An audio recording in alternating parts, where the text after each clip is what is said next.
Some people shouldn't be online. Their phone should be taken away. We're not naming them today.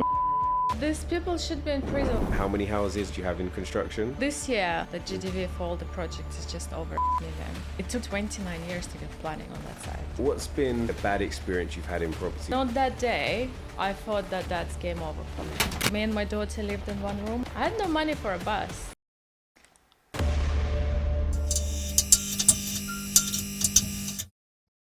Welcome back to another episode of the PBK podcast. Today we are joined by Victoria Tsoy. How are you doing? I'm good, thank you. How are you? I'm very well, thank you. Why do you look a little bit nervous today? Maybe it's because it's my first podcast. It's your first, but I feel like you have no reason to be nervous. In your day-to-day life, you are an absolute star. As the founder of Tsoy, you are developing a large number of units, all sorts of things from ground up, HMOs, new builds, flats, luxury homes, cottages, what we would describe as a real deal developer. How did you get into property development? How did I get it? I always wanted to do property. I was obsessed about it, but I didn't have any money. I had no capital. I had absolutely nothing. And I was surrounded by people. My landlord was a property owner and he was massive. So every time I went to his office, he would tell me, I bought this house 20 years ago for £10,000 and now it's worth 700,000. I'm like, wow, I want to do that. So I was very eager to learn. And also I had my daughter who I needed to provide for. And I saw property as a great source of income for longevity of it. And yeah, just that. So that's why you liked property, and I get it. I think a lot of us see the stories and hear the stories of, the amount of money that people made. And, we always say if we could sort of do something in property again, it would probably to start buying even earlier. But how were you able to turn that goal or that dream into a reality? Like, what was your first project or your first purchase? What did that look like? My first project was a house I rented from a friend of a friend. It was a big detached property, 6 bedrooms, and then it had an annex on the side. So I've just took the whole lot. And I was like, I'm going to do something with my life. I have nothing. I've reached the point of no return in my life, and this is not going to happen to me.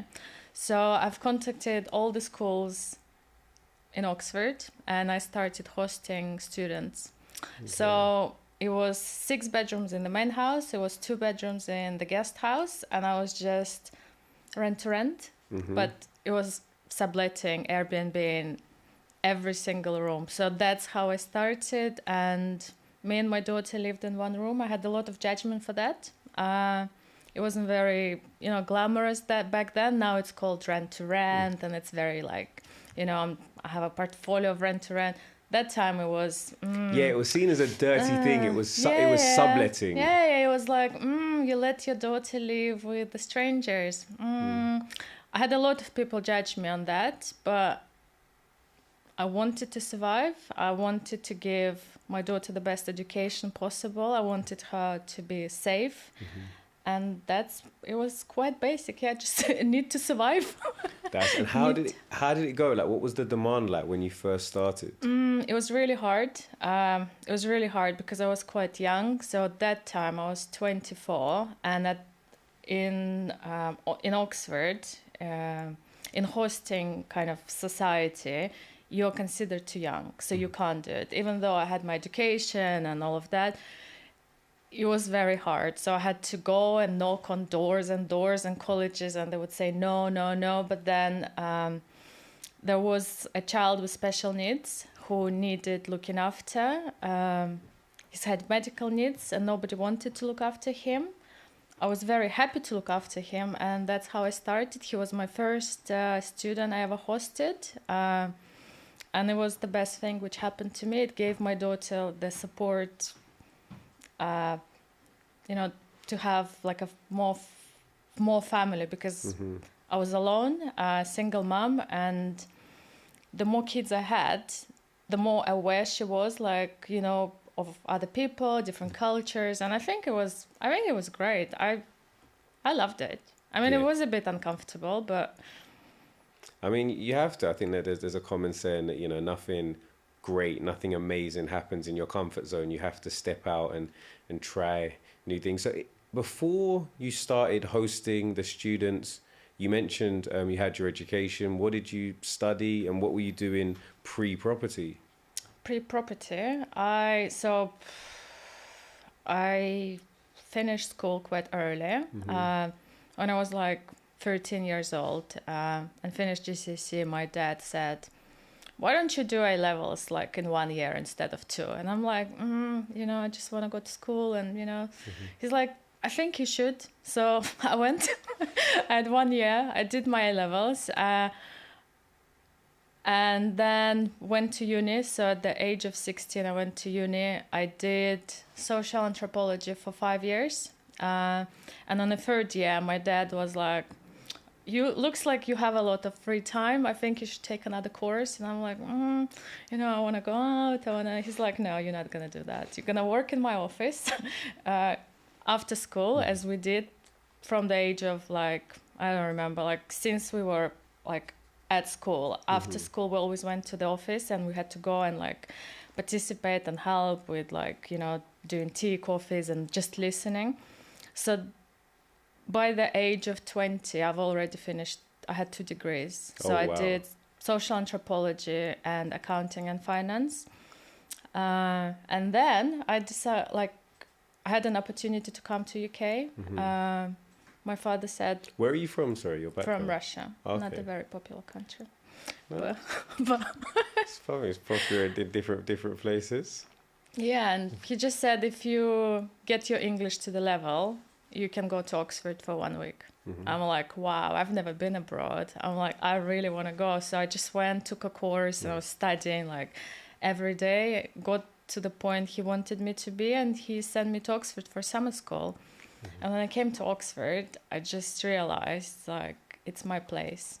I was 19 years old, but I just fell in love with Oxford. It was beautiful. People were friendly.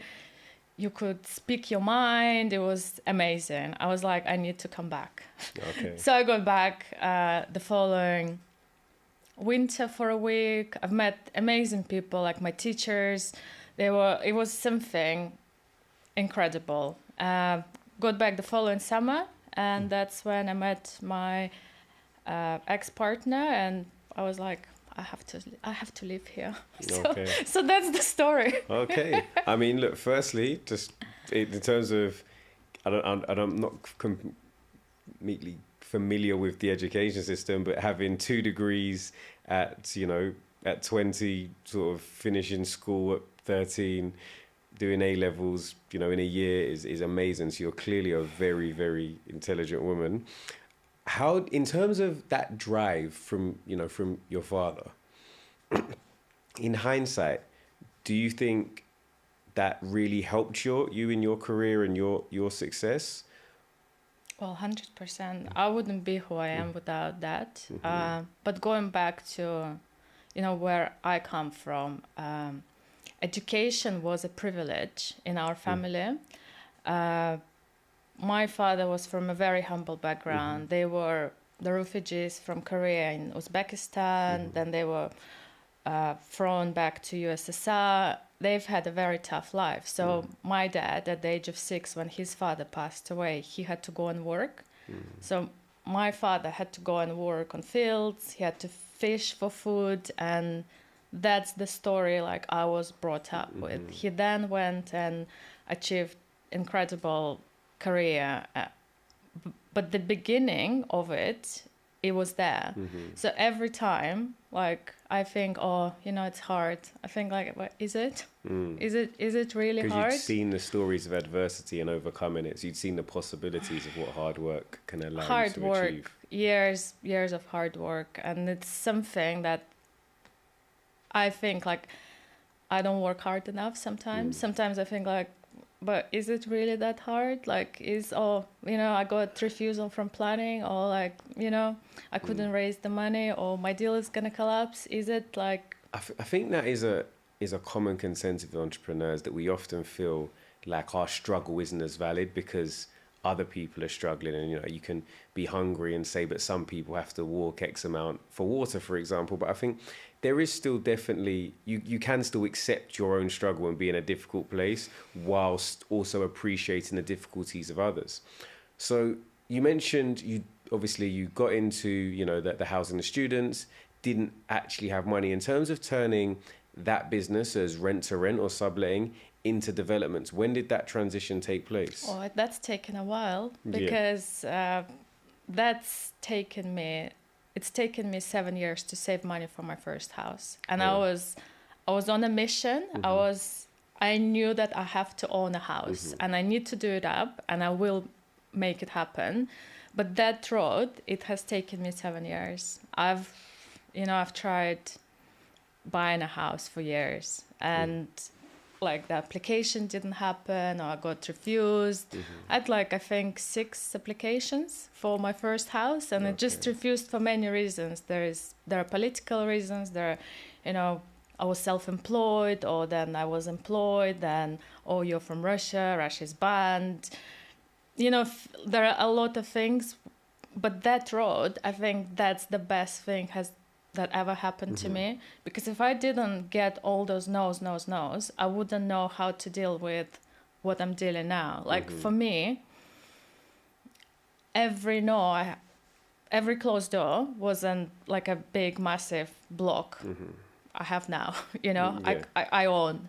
So every time when people told me I can't do it, I wouldn't get it, it just turned out to be better for me. No, definitely. And I think it's important that you touch on the difficulty of actually owning property sometimes, because a lot of time in the social media space, you hear a lot of things, do stuff with no money, do this, be financially free in X amount of time. And if it doesn't happen for people, it can sometimes feel quite disenfranchising that, they said you should be able to be financially free in 8 weeks. Why hasn't it happened? So I think it's always really good for people to hear stories of, even when you are working hard, even when you do have the education, there are still adversities and things you have to overcome. But, we learn a lot more collectively from our no's and from our negative experiences sometimes than we do from the positives. So you bought your first home after saving for 7 years. And what type of property was that? So it's a bungalow. I used to go and see. That's how I know a lot of estate agents, because they all know me. I used to go there, and then my mortgage application would be, declined, and they're like, oh, again. And so in 2016, I went to see this bungalow. It was a 3-bed bungalow on a little plot. It wasn't massive. It wasn't. Oxford market is very specific. It's so you need to know what and where. So I went for a house outside, on the outskirts, but it's still within 2 miles of Oxford city centre. 3-bed bungalow, and having done my research, I've decided to go to raise the roof, to put 2 bedrooms there, extend to the back, single story, to do that under PD. Then put a full planning application to go into the roof. And that's where I still live, still not financially free. I mean, that's amazing. So, and was that I know you had already spoken to developers and seen people that had owned property, but was that your almost eureka moment where you saw the added value, the space that you were able to add, the process of taking something and making it even more beautiful, that you wanted to go and do that as a vocation full time? I was inspired by people in the business, and especially I call him a mentor, my landlord. I used to just go and listen to him speak about the deals and everything.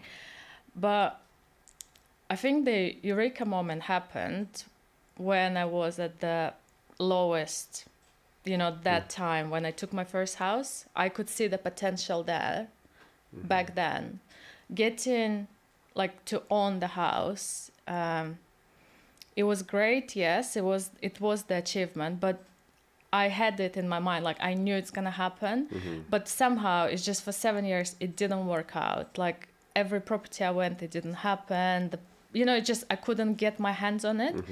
So when it happened, I was like, now I need to make it happen. And I knew I didn't have enough money for refurbishment, for example. I 100% knew it, but I was like, I need to make it work no matter what. So how did you make it work? How did I make it work? Oh my God, it was really, really tough. So I was, again, subletting all this time. I wasn't just subletting the rooms and looking after children and driving them. I was doing like a lot of other bits as well. I've had my educational company. I was doing, like, I've done loads of jobs in the same time. Credit cards. Very unpopular, but when you need them, you use them, and I did. It was really, really tough. Like when the roof, we were building the roof, and my money just finished, and I was like, that's it. So then I just had to go back, and you make it work. I've had a few credit cards, and that's just how I could finish it. And then, of course, I had to remortgage it. I had to pay the, ERC, but you do what you have to do and just move on. So for those that are not familiar, that's the early redemption charge, right? Which isn't the most fun. But I say this when it comes to finance, like, whether it's development facilities, bridging loans, early redemption charges, as long as you can factor it in to the overall cost, it's just a cost of doing business. Like in an ideal world, would you pay stamp duty? Well, we have to, don't we? But we have to. So you have to pay the stamp duty. So you can't look at something and say, oh, well, I don't want to pay. Yeah, you have to pay the stamp duty. You have to pay your taxes. You have to pay the finance costs. So bearing in mind all of those associated costs, you just have to make sure you purchase at the right price. And obviously manage your projected work. So that was your first home. But then fast forward, right now, how many houses or properties do you have in construction? A few. Whoa. A few. A few? A few, yeah. A few. I think you told me beforehand, you said, I speak my mind. I'm going to tell you. And now we're being very humble. Well, this year, like the total construction, the GDV for all the projects is just over 8 million. Just over 8 million, which is super impressive. Yeah.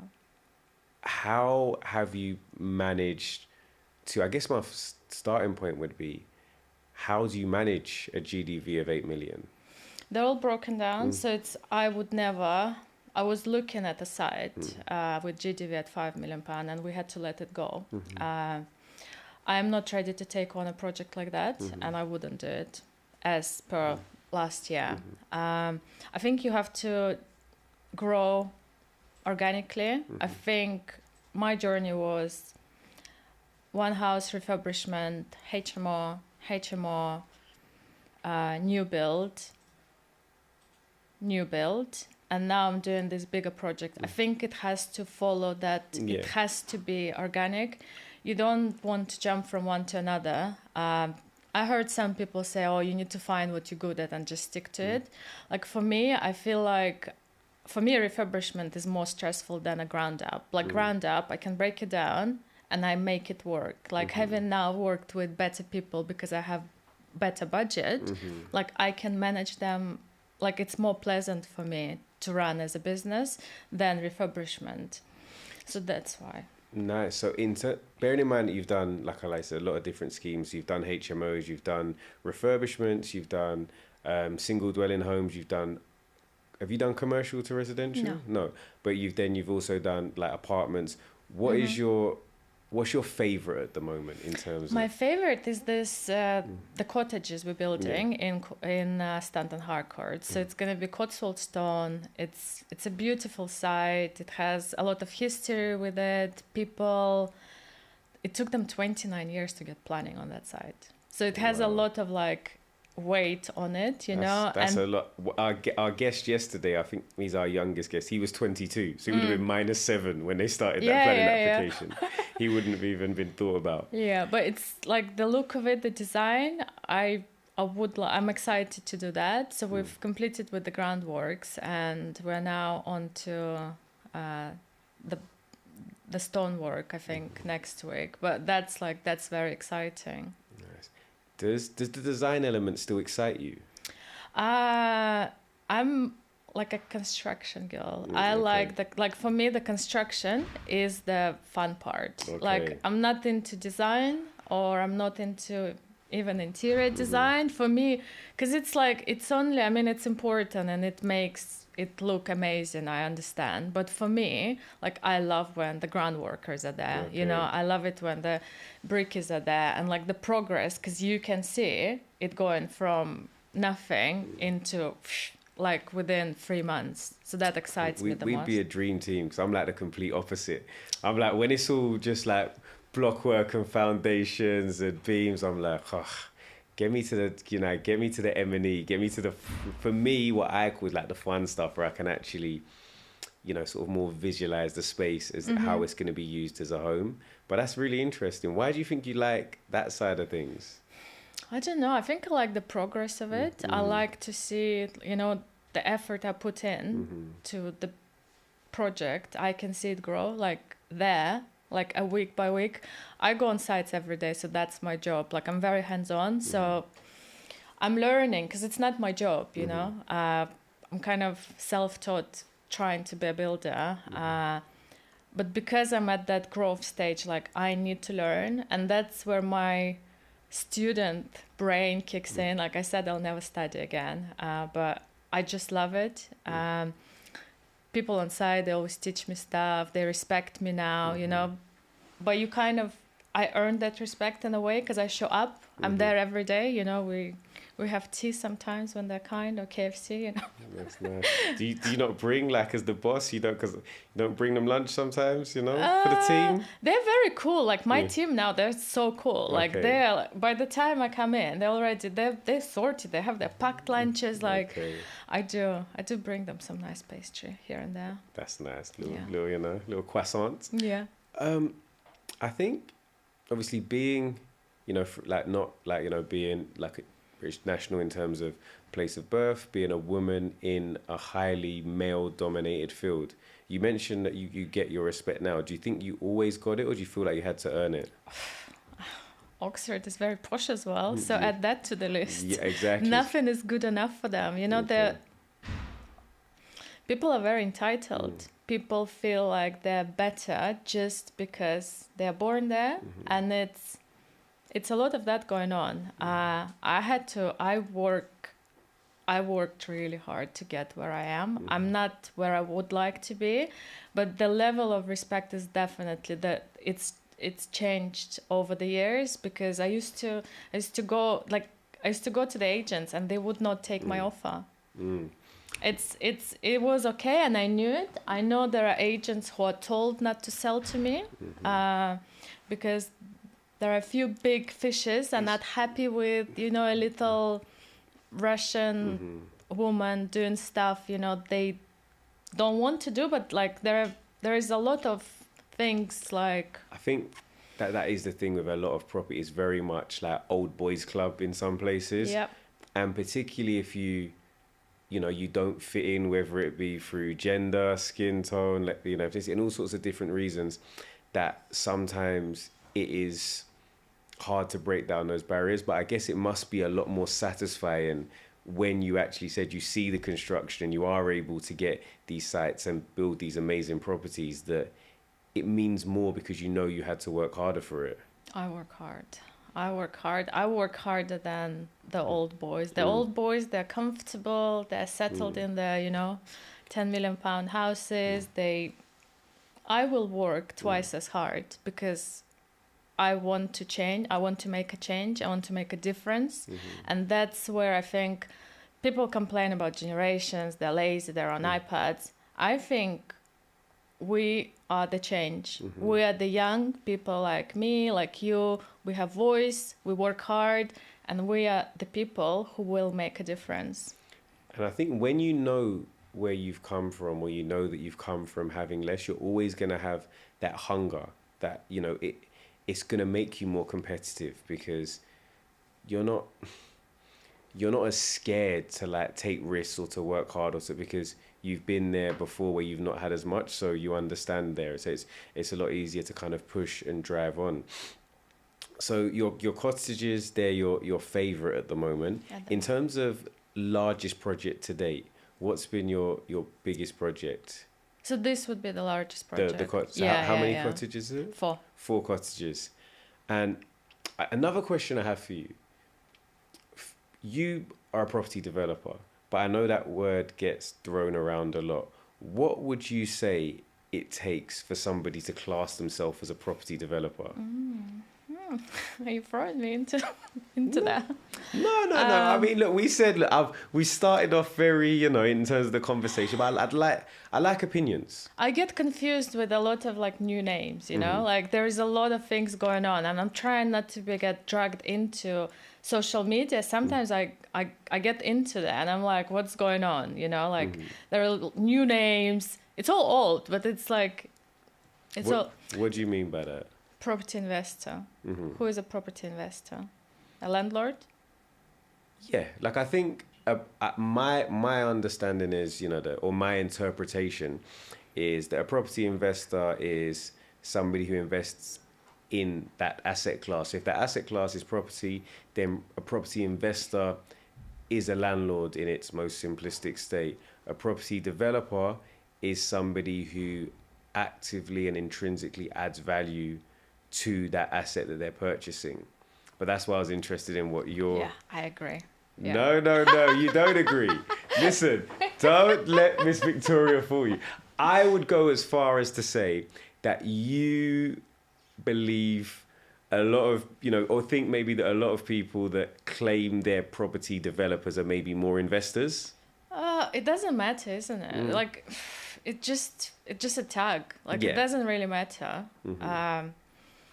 I think people should just, like, in general, try to embrace who they are.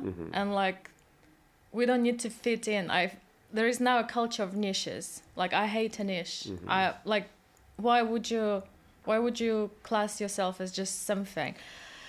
Developer, I would say there are different types of developers. Large-scale developers, like national developers. There are small builders, and then there are developers who do, 2 units plus, I would say.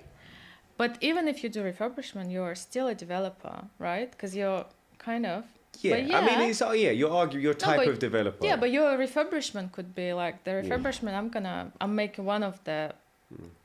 projects I'm working on. It's refurbishment with a massive extension, and the GDV on that is 1.2. Like, is it a development? And I think, that's the thing. And I think you're very right when it comes to labels. It's very relative, because somebody could build,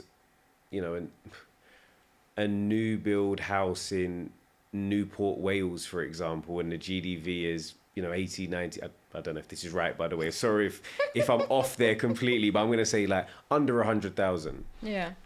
Or you could do a refurb of a studio flat, but in the heart of Kensington, and it's worth 1.1 million. So, in terms of GDVs and how they can be very, very different in points, I think you're right that the label isn't really that important. That the real focus is that you're an investor in assets and that you focus on your return on investment. Yeah.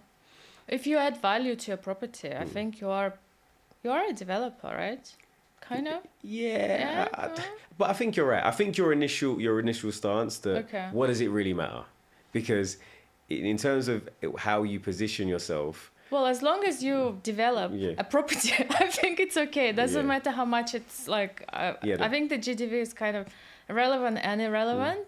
What I don't like is when people claim to be something they're not. Like, I find it annoying. Like, I find people selling courses and like, please don't. Like, some people shouldn't be online. They should be, their phone should be taken away. Like We're not naming them today, are we? No, we're not. But these people should be in prison. Like, I find it difficult because they attack vulnerable people, and that's when it's a no for me. Like, they attack people with pensions, people with life savings, and they take advantage of it because everyone can make money. Find a way how to do it with integrity, Yeah, you know, definitely. and just do something good for people. So I think, yeah, I think definitely there is, in any industry where there's an opportunity to make a lot of money, there will be, you know, a lot of people selling courses and selling dreams. And I think, like yourself, I think that there's a place for people that have great education and can add great value to people's lives. My issue is definitely around integrity and how it's sold and mis-selling. So I don't have any issues with people kind of selling courses, but I think there should be accountability in what you're delivering.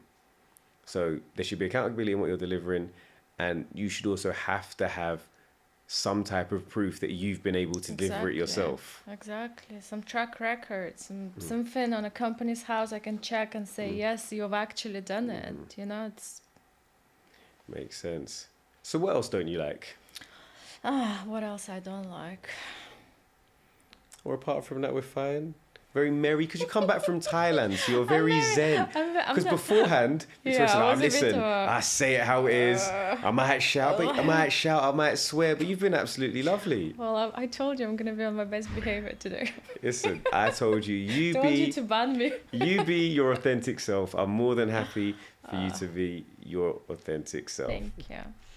Okay, so going back to actual development, I think you were right in something that you said, in that often conversions can actually be more stressful than ground up developments. For those that are have maybe done conversions to date, could you just touch on why you think that is again? Why you think ground up can be? Don't know if it's easier. I've done conversions, and it's amazing. So it's just, I think it depends on where you want to go. So I see myself as, you know, my capability, what can I do with my time? Oh, I've done that. That was okay. You know, that was easier. So for me, that's how I see it. Like if I find something that new build easier to manage, like why would I go and why would I spend the same amount of time and do a conversion? Utilities, you know, you still need to deal with all of those if you're going to do it by the book, as you should, because you're going to dispose at some point. You know, it just takes same amount of time to convert, say, one house into 2 flats or one house into 2 free flats. It will take me the same amount of time than build 2 new build houses. So for me, it works like that. But I guess everyone is different, and like you just need to find what's there for you. That's good. You sound like, you know, in terms of your trajectory, the number of projects you've got on, it sounds like it's gone swimmingly. But what's been maybe a bad experience you've had in property or a project that hasn't gone the way you wanted it to go? Everything went wrong. Like everything from the first house. From rule of a third, yeah? So I think if life is not perfect and business is not perfect, if you think that everything is fine, something is not okay. And I feel like if I'm okay, if I find things manageable, like 30% of the time, then it's fine. If I find it like easy, then I need to, you know, try a bit harder or, you know, calm down a little bit. So, okay, what was the question? I forgot the question. So like in property, what things have you found hard or what's gone wrong, or maybe what's been a project that, what project caused you the most amount of stress maybe? Okay, well, in 2020, in lockdown, I bought a piece of land with planning permission for 2 flats. And before that, I was working 6 months on buying a bungalow, again in my area, to put 4 flats. So I've done all my due diligence, invested money into architect, like into everything. So like we're going to go and we're going to build. And on the day of exchange, the insurance company said that this property was flooded and they refused to insure it, meaning that the purchase couldn't go ahead. So this was, you know, New Year of 2020. And I was like, I went home and I'm like, I'm going to make it. This is my first over £1 million property. I'm going to make it. I told my family it's happening. We're going to be developers. And one phone call and they said it's not mortgageable. You can buy it, you can build it, but you will never be able to raise a mortgage on that property. So it just leading up to the story, and then I was obviously quite devastated where I'm going, the money I spent, you know, £10,000 to waste is a lot of money when you don't have any on architect. So then I found there was another little bungalow in our area. It was a wooden bungalow, so you can't raise any money on it, so you need to find cash. And at that point, I already had a track record of a few properties I've done, and I've managed to secure funding to buy that plot outright and just start building.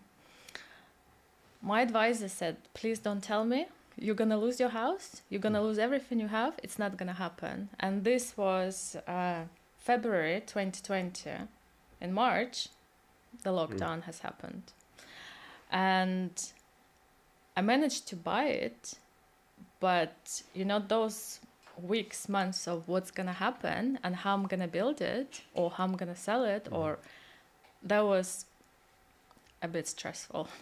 I can imagine. And then we managed to build it, and on the day of electric connection, two new connections, electric board came out and they found that it's been done illegally. The guys, how they've connected the temporary supply was illegal.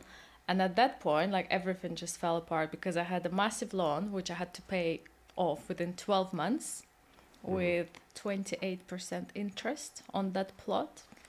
Yeah. 28. Yeah, but remember return on investment. Yeah, we like that. Yeah, we just cost of doing business. Yeah, but 28 still. You saw that I was just relaxing, and 28 woke me up. I said, "Wow." And on that day, I thought that that's game over for me, because they came, the police came out. They were like, and then my builder took all of the tools, packed it in the van, and left. And that was, I think, about 9 weeks to the date I supposed to pay the money back. So I've obviously, you know, had a charge on my house, charge on everything I have. At that point, I was like, it's happening.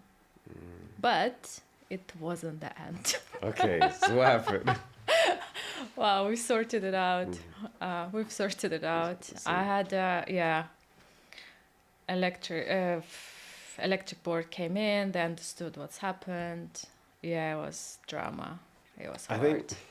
I think in terms of lessons for people, it's that, you know, sometimes when it feels like everything's going wrong, our natural reaction is to bury our head in the sands and just say, I can't deal with it, woe is me. But you have to keep fighting, you have to keep pushing, because you've got this far, and sometimes it just takes that little bit more work that can result in a little bit of luck, having the right conversation with the right person on the right day to allow you to get over the line and keep going. You mentioned there about, you know, obviously having a charge on your house and personal guarantees. And I think it's something that's important. A lot of people just sign documents and don't actually realize the implication, because when you sign these documents, they will say, if you fail to pay, your home may be repossessed, your assets may be repossessed. So when we are looking at larger scale developments, I think it's always important to do a kind of risk and reward analysis and make sure that for the level of, like you said, the ROI meets the level of risk that you're taking, and you're obviously, you know, the assets that you're putting potentially up as collateral. So what's next for you? Because like you've gone like from here all the way up to here, and you know. I'm not there. I'm just where are you? Where are you? Go on, give it. We're gonna go. Well, I was there. Yeah. I was there. I had no money for a bus. Like, that's my bottom. You know, when I was with a pushchair, I had no money for the bus. Like, that's where like I said, I will never be here again. And like, I'm very leveled with where I am and what I can do. So what's next? A revolution. A revolution. A revolution. I have something in mind. Yeah. Yeah, something in mind. Yeah. Nice scheme. Oxford takeover. Speak national. Somebody needs to change. Senior, later life, senior living. Yeah. So I used to be very excited when I go and buy a very old property, like, you know, with water damage, with like mold. I'm like, oh yeah, I'm going to make money there. But over the last, well, 3-4 years, and also since my parents passed away, like, I don't find it funny anymore. Like, it makes me feel very sad for people how they used to live, why their relatives not looking after them, and then when we buy those properties, the relatives can't wait to complete because they need the money, you know. So studying the market, trying to see what's going on, and there is no affordable, accessible accommodation or a scheme for 55 plus. So this is something I'm working on now. It's not going to happen overnight. It's not going to happen next year. But it will definitely happen. I would like to build a community schemes with 25 plus bungalows, accessible, high-end, top of the range, for people to live. That's nice. It's always good to have. I think when you have a goal and a dream that's based on personal experience and like internal motivation or pain points, it means that you're always going to push that little bit harder when you like meet adversity. So excited to hear about obviously you building out your luxury sort of 55 plus community. Before we let you go, just want to ask you some questions. I guess I just want to ask you, what advice would you have for somebody starting up? There's so many advice I could give. I mean, just give me, you can pick out any that you feel resonates with you.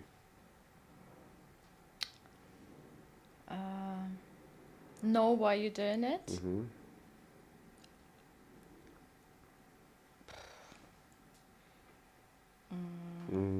So look, I think, okay, imagine this.